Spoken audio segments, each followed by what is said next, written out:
नमस्कार दोस्तों, स्वागत है आप सभी का आपके अपने पसंदीदा शो जिंदगी बने आसान में।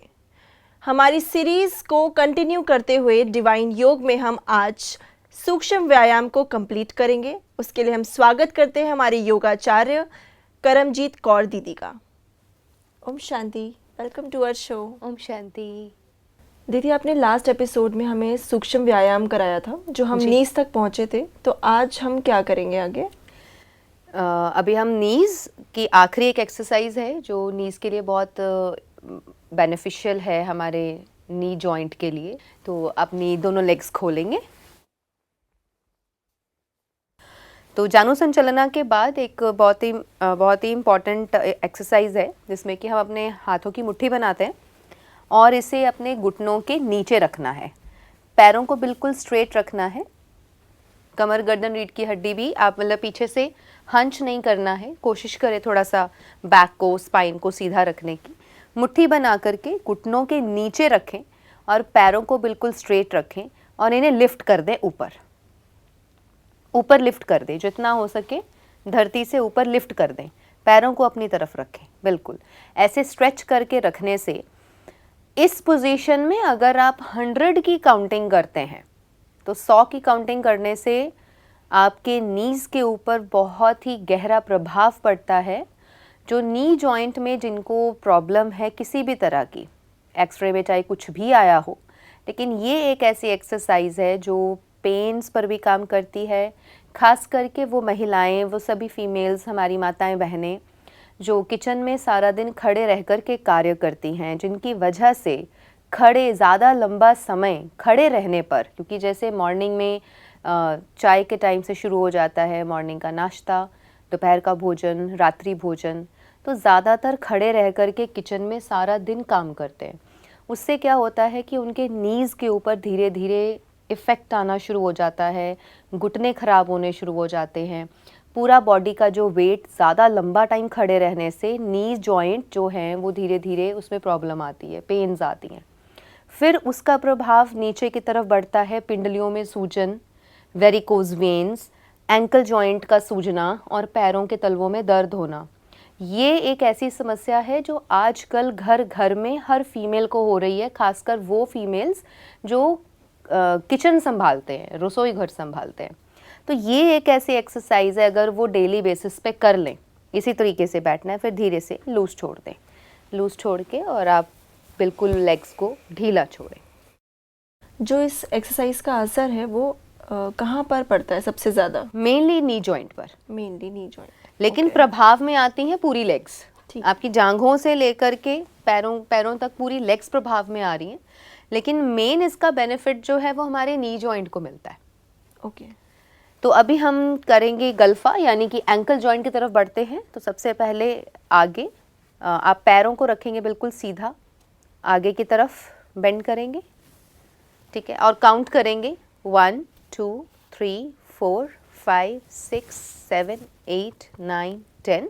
अब धीरे धीरे अपनी तरफ फोल्ड कीजिए, अपनी तरफ फोल्ड कीजिए, खिंचाव दीजिए और आप देखेंगे कि आपके लेग्स के नीचे से खिंचाव जाएगा। यहाँ पे पूरा स्ट्रेच पड़ रहा है जी, वो जो स्ट्रेच है, इसी स्ट्रेचिंग से आपके लेग्स को बेनिफिट मिलेगा। खड़े रहने पर जो खून नीचे उतरता है, ब्लड का फ्लो सारा नीचे की तरफ रहता है, ये लेग्स एक्सरसाइज करने से ब्लड का सर्कुलेशन प्रॉपर हो जाता है और जो पेन और स्वेलिंग रहती है लेग्स में, नी जॉइंट में, एंकल जॉइंट में और पैरों के तलवे में, वो ख़त्म होनी शुरू हो जाती है। ठीक है, फिर वापस आगे की तरफ, नीचे की तरफ झुकाइए और पूरा प्रेस कीजिए, अच्छे से प्रेस कीजिए। कमर गर्दन रीढ़ की हड्डी को सीधा रखें, हंच बैक नहीं करना है। जो सीधे नहीं बैठ सकते, इस तरीके से अपने हाथों का सहारा भी ले सकते हैं।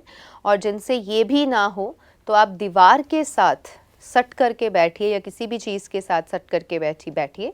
पूरी ढास ऐसे लगाइए कि आपकी स्पाइन बिल्कुल सीधी रहे। अब इसे अपनी तरफ और अब रोटेशन करें, लेफ़्ट, पूरा आगे, पूरा राइट, पूरा अपनी तरफ, पूरा लेफ़्ट, पूरा फ्रंट, पूरा राइट, पूरा अपनी तरफ, and anti clockwise, right, front, left and अपनी तरफ एक और राउंड, रिलैक्स, ढीला छोड़ें, शेक करें। अब दोनों लेग्स को खोल दें थोड़ा सा, इस तरीके से मैट की दोनों तरफ ले आए, अंदर बाहर, अंदर बाहर। स्पाइन सीधी, बिल्कुल सीधी, स्ट्रेट बैठना है, पीछे नहीं जाना है, स्पाइन सीधी, अंदर बाहर।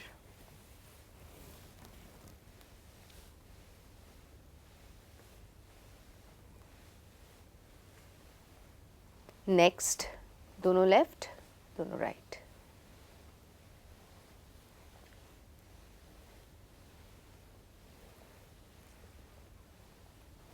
रिलैक्स, दोनों पैरों को वापस नज़दीक लाएंगे, पैरों के पंजों को रखेंगे बिल्कुल सीधा, पैर बिल्कुल सीधे रहेंगे, सिर्फ फिंगर्स को फोल्ड करेंगे, यानी कि सिर्फ पंजे को फोल्ड करेंगे। पैर सीधे और पंजे को फोल्ड कीजिए, जितना अच्छे से ज़ोर से फोल्ड कर सकते हैं इतने टाइटली उसे फोल्ड कीजिए और काउंट कीजिए 10 तक। 1 2 3 4 5 6 7 8 9 10। अब इसे अपनी तरफ फोल्ड कीजिए, stretch towards your self.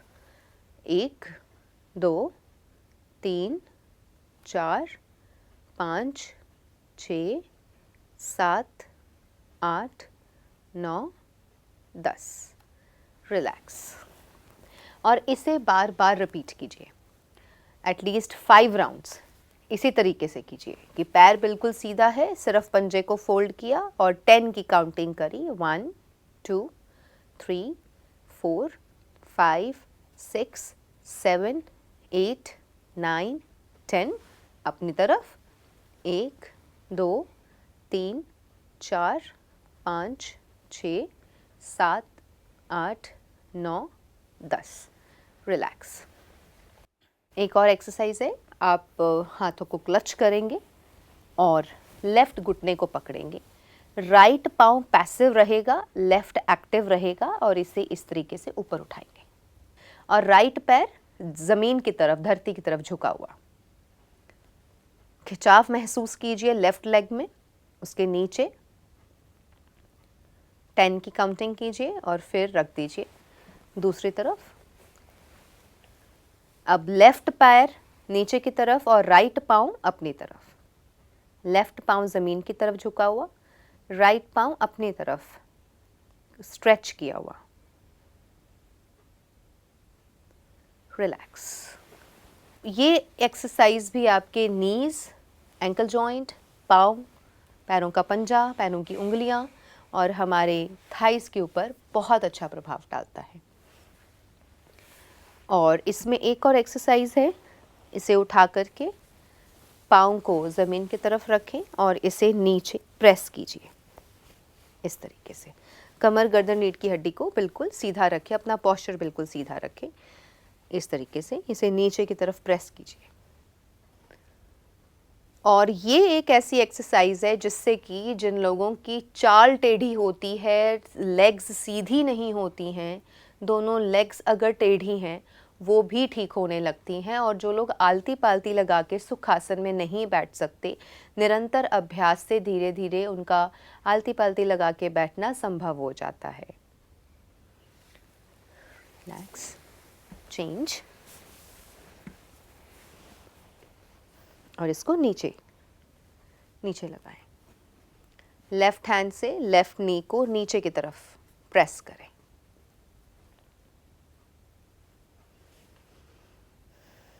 So this can be repeated at least 5 times. 5 बार इस लेग पे कीजिए, 5 बार उस लेग पे कीजिए।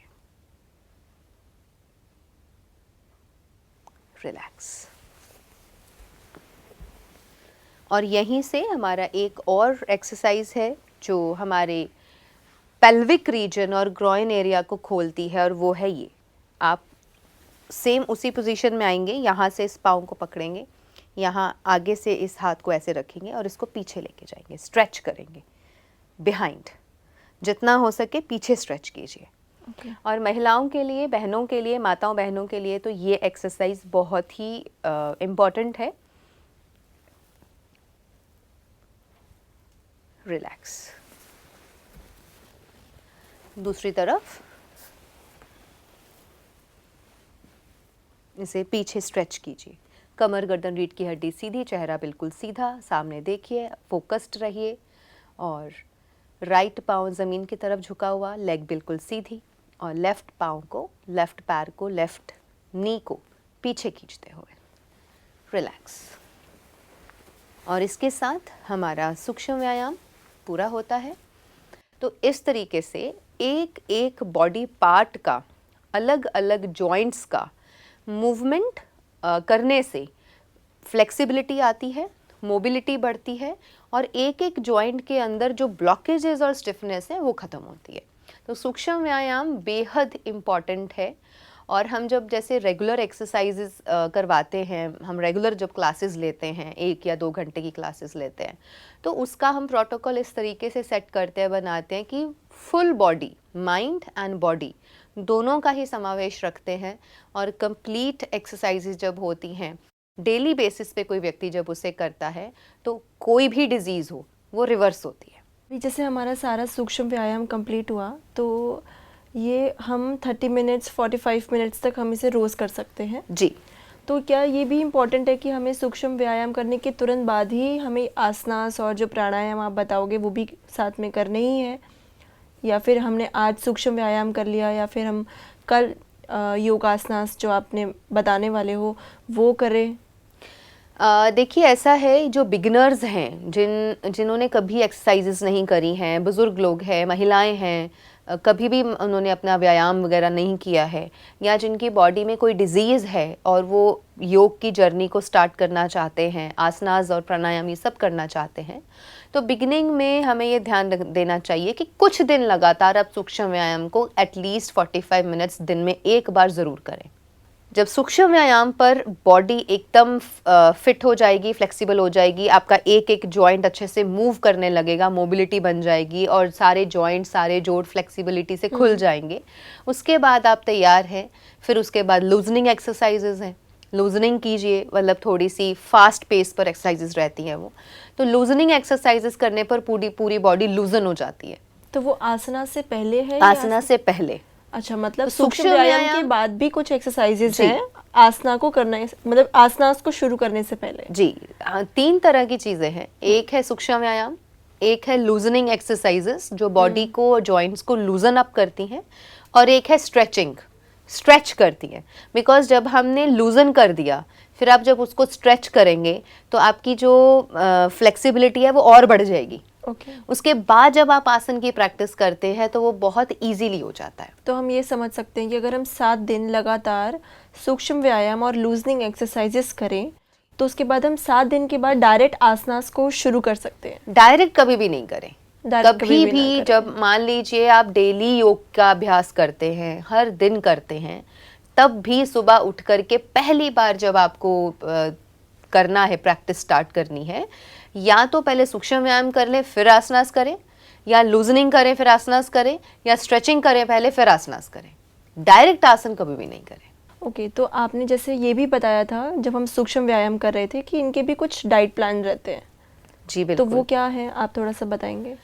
देखिए, योग की पद्धति में या यौगिक लाइफस्टाइल में जब हम अपने आप को स्वस्थ करने की यात्रा पर चल रहे हैं, कि हम चाहते हैं कि हम मेंटली, फिजिकली, इमोशनली, स्पिरिचुअली सब तरीके से स्वस्थ हो, तो उस स्वास्थ्य को ध्यान में रखते हुए बहुत ज़रूरी है कि हमारा जो भोजन है वो भी संयम और नियम से होना चाहिए। तो कुछ ऐसे टिप्स हैं जो कि मैं दर्शकों को बताना चाहूँगी कि जैसे मॉर्निंग में आप उठे हैं, सबसे पहले उषा पान करें। रात का रखा हुआ जो पानी है बर्तन में, उसको नीचे बैठ करके आप उसको आराम से पिएं। मलासन में बैठ के पिएं या नीचे आलती पालती लगा के बैठ करके पिएं। और पानी को पीने का तरीका क्या होना चाहिए कि एक घुट लिया, मुंह में घुमाया और फिर आप उसको अंदर लेके गए। स्विश करो मुंह के अंदर और फिर उसे अंदर लेके जाओ। तो ऐसे कम से कम अगर 1 या 2 गिलास पीने हैं तो कम से कम 5-10 मिनट तो लगेंगे पानी पीने के लिए। जी। उसके बाद आपकी जो दिन की शुरुआत होती है, आप अपने योगासनास नहा धोकर फ्रेश होकर पूजा पाठ करके अपना मेडिटेशन करते हुए आप अपने पूरी इस एक्सरसाइज रूटीन को फॉलो कर सकते हैं। इसके बाद जब आप उठें और आप चाहते हैं कि हम कुछ अपना नाश्ता वगैरह जो भी हम मॉर्निंग का भोजन करना चाहते हैं, तो कोशिश कीजिए कि उसमें हमारी जो सारे दिन की डाइट है, पका हुआ भोजन सेडेंटरी लाइफस्टाइल वाला व्यक्ति 1 बार करे, थोड़ा ज़्यादा मेहनत करने वाला 2 बार करे, बहुत ज़्यादा मेहनत करने वाला व्यक्ति 3 बार भी करेगा तो चलेगा। So it depends upon the digestion. हमारी डाइजेशन और हमारी डाइजेस्टिव कैपेसिटी भी बढ़ती है जब हम योग करते हैं। योग करने वाले व्यक्ति, योगासनास करने वाले व्यक्ति का डाइजेस्टिव सिस्टम इतना पावरफुल हो जाता है कि आप जो खाते हैं आपको बहुत अच्छे से डाइजेस्ट होता है। लेकिन इसमें एक चीज़ का ध्यान रखना चाहिए कि जैसे हम सात्विक डाइट इसमें प्रेफर करते हैं, सात्विक योगिक डाइट, बिल्कुल शुद्ध भोजन जो कि सात्विक तरीके से बना हो, परमात्मा की याद में बना हो, परमात्मा की याद में ही बैठकर खाया गया हो। सात्विक डाइट में क्या क्या आता है? सात्विक डाइट में बहुत सारे ऑप्शंस हैं, लेकिन अगर हम एक मोटे रूप से बात करते हैं तो रॉ फूड और कुक्ड फूड दोनों ही इसमें आते हैं। रॉ फूड में जैसे हमारे फ्रूट्स हो गए, नेचुरली विटामिन डी, सूरज की रोशनी में नेचुरली पके हुए फल आ गए, पर सूरज की रोशनी में नेचुरली पके हुए सारे तरह के सैलड्स आ गए, सभी तरह की वेजिटेबल्स आ गए। उनमें से कुछ वेजिटेबल्स है जिन्हें आप स्टीम करके सौते करके खा सकते हैं और कुछ वेजिटेबल्स है जिन्हें हम कुक करके खाते हैं। और हमारे डेली के भोजन में, डेली के मेन्यू में फ्रूट्स, वेजीज, सैलड्स, स्प्राउट्स, अंकुरित, जो कि हमें डायरेक्टली बॉडी को ईजीली डाइजेस्ट होने वाला प्रोटीन देता है। तो स्प्राउट्स एक बहुत अच्छा सोर्स ऑफ प्रोटीन है, विटामिन्स है, प्रोटीन है, जो कि बहुत ईजिली बॉडी में डाइजेस्ट हो जाता है। उसमें मेहनत नहीं लगती है उसको प्रोटीन को ब्रेक डाउन करने में। तो इसके साथ ही आप वेजिटेबल सूप है, अलग अलग वेजिटेबल सूप्स हैं जो आप बना सकते हैं। मोरिंगा का सूप है, मिक्स वेजिटेबल सूप है, लौकी का तो जैसे सात्विक में प्याज लहसुन भी कहते हैं कि नहीं होता है, तो क्या जी बिल्कुल, योगिक डाइट में और सात्विक डाइट में प्याज और लहसुन का भी प्रयोग मतलब उपयोग नहीं होता है, वर्जित है, क्योंकि वो हमारे अंदर उत्तेजना पैदा करता है। तो ये जो सात्विक डाइट है, कि ये मतलब पूरे विश्व में सभी मतलब बुक्स वगैरह जैसे आपने बताया, तो ये सब में है कि सब में सात्विक डाइट में में प्याज लहसुन नहीं होना आप चाहिए। कहीं पर भी अगर योग की पद्धति को फॉलो करने वाले लोगों को देखेंगे तो उनकी डाइट में लहसुन प्याज नहीं होता है, वो नहीं खाते जी, नेचुरल है कि वो, और उसमें वो लाल मिर्च का यूज़ भी नहीं करते हैं। बहुत कम मात्रा में हरी मिर्च और काली मिर्च यूज़ की जाती है, बिकॉज जब भी आप ये ज़्यादा उत्तेजित करने वाली चीज़ों को खाते हैं, हमारे पित्त भी बढ़ता है, बॉडी में जो पित्त दोष है वो भी बढ़ता है।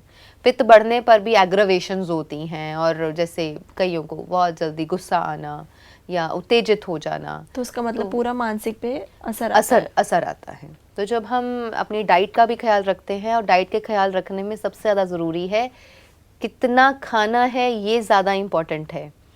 हम सात्विक डाइट का मतलब ये नहीं है कि 10 रोटियां खा जाएं एक ही बार में और बहुत सारी सब्जी भी खा ली, हम तो सात्विक खा रहे हैं, हम तो बहुत सात्विक खा रहे हैं, पूड़ियाँ तल के खा रहे हैं, पकोड़े तल के खा रहे हैं, ये सब कुछ सात्विक में नहीं आता है। सात्विक भोजन का मतलब सिर्फ इतना नहीं है कि हाँ जी हम नॉनवेज नहीं खा रहे, हम लहसुन प्याज नहीं खा रहे, बट हम इतना खा रहे हैं कि बेचारा पेट और शरीर, उसको पता ही नहीं चल रहा मैं किधर जाऊँ। राइट। तो डाइट क्या लेना है उससे कहीं ज़्यादा इम्पॉर्टेंट है कितना लेना है और कब कब लेना है। Unnecessarily too much eating is also not good. नियमित रूप से एक संयम और नियम में अपना भोजन करें। हर 15 दिन बाद एक बार फास्ट ज़रूर करें कि उस दिन आप बिल्कुल अन्न नहीं खाएं, या तो वाटर फास्टिंग करें या फ्रूट्स की फास्टिंग करें, जूसेस पर रह लें, कोकोनट वाटर पर रह लें, तो कुछ भी ऐसी चीज़ें। तो ऐसे जो डाइट आपने ये बता रहे हैं, तो इसमें क्या हर व्यक्ति का तो अलग होगा ना? बिल्कुल, आपने बताया जैसे कि कस्टमाइज रहता है, सबका अलग रहता है। जी, वो जब हम जैसे कंसल्टेशंस लेते हैं, जब हम एक एक व्यक्ति का केस लेते हैं, उसमें पता चलता है कि इस व्यक्ति का बैकग्राउंड क्या है, डेली रूटीन क्या है, एज क्या है, पास्ट मेडिकल हिस्ट्री क्या है, उसके अकॉर्डिंगली उनका डाइट प्रिपेयर किया जाता है। बिकॉज अब जैसे फास्टिंग है, कई लोगों को फास्टिंग रखने से उनको चक्कर आते हैं, कई किसी किसी को फास्ट रखने एसिडिटी हो जाती है, कुछ लोगों को उससे बीपी लो हो जाता है। तो we can not give everything to everyone. अक्सर करके लोग यही करते हैं कि यूट्यूब से बहुत कुछ देख लेते हैं, गूगल से, यूट्यूब से, कि इसमें ये दिया है, उसमें वो दिया है, और उसे करने लग जाते हैं। और कई बार ये उसके दुष्प्रभाव भी होते हैं, जिसकी वजह से फिर बदनाम होती है तो नेचुरोपैथी, योग, नहीं कुछ नहीं होता है इस सब से। आपने किया ही सही तरीके से नहीं है। जो योग पद्धति से जुड़े हुए न्यूट्रिशनिस्ट हैं, जो यानी कि जो योग में हैं, योग थेरेपिस्ट हैं, और साथ में न्यूट्रिशन को प्रोवाइड करा रहे हैं, आप उन्हें जब कंसल्ट करेंगे तो आपको कंप्लीट एक सही मार्ग दिशा मिलेगा, सही आपको डायरेक्शन मिलेगी अपने जीवन को और अपनी बॉडी को स्वस्थ करने के लिए। बहुत ही सुंदर बताया दीदी आपने कि जो भी हमारा डाइट प्लान है वो कस्टमाइज्ड होने चाहिए, और हम अगर उसको नहीं करेंगे कस्टमाइज तो वो हमें ही कहीं ना कहीं नुकसान पहुंचा सकते हैं। आपका बहुत बहुत शुक्रिया। ओम शांति। ओम शांति। तो दोस्तों, आज हमने हमारी सीरीज़ डिवाइन योग में हमने जितने भी सूक्ष्म व्यायाम थे वो कंप्लीट करे, और ये भी जाना कि जो हमारा डाइट प्लान है वो कस्टमाइज़ होना चाहिए। हम अपनी मर्ज़ी से कुछ भी कस्टमाइज़ करके नहीं खा सकते, उससे भी हमारे को नुकसान हो सकता है। तो देखते रहिए डिवाइन योग सीरीज़ और जुड़े रहिए आपके अपने पसंदीदा शो ज़िंदगी बने आसान में। ओम शांति।